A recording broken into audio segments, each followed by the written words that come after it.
हमारी कविता में एक कहावत बार बार आ जाती है, एक दूसरे की टांग खींचना, एक दूसरे की टांग खींचना। इसके ऊपर एक छोटी सी लघु कथा है, वो मैं आपको सुना रहा हूँ। एक बार एक व्यक्ति खुला बर्तन लिए समुद्र के किनारे कॉकरोच को इकट्ठा कर रहा था। वो चलता जाता था, कॉकरोच जहाँ मैले उठाए और उस खुले बर्तन में डाले, वो आगे आगे बढ़ जाए। काफ़ी देर से एक दूसरा व्यक्ति उसे देख रहा था, उससे रहा न गया। वो उस व्यक्ति के पास आया जो कॉकरोच को भीन रहा था, इकट्ठा कर रहा था। उससे बोला, आप क्या कर रहे हो? उसने कहा, मैं कॉकरोच भीन रहा हूँ, इकट्ठे कर रहा हूँ।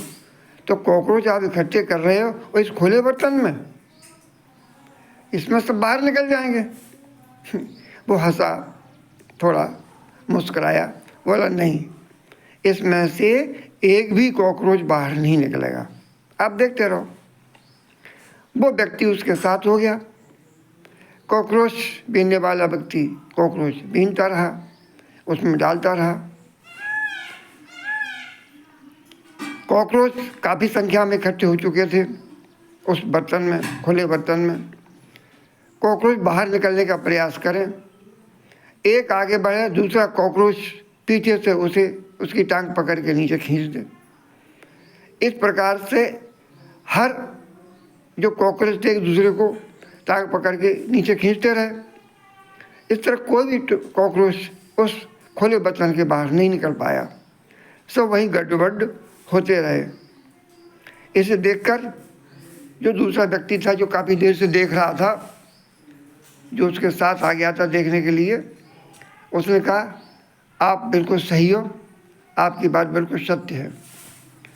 तब वो व्यक्ति बोला कि ये जो कॉकरोच हैं, ये कॉकरोच ही मरने के बाद, क्योंकि इनकी आदत तो छूटती नहीं है, आदत तो उन्हें वही रहती है एक दूसरे की टांग खींचने की, और ये कॉकरोच हैं, यही मरने के बाद भारत में नेता बनते हैं और उन्हें वही आदत बनी रहती है। इस कारण नेता जो होते हैं, जो कॉकरोच के अवतार हैं, वो नेता भी आपस में एक दूसरे की टांग खींचते रहते हैं और गड़बड़ होते रहते हैं।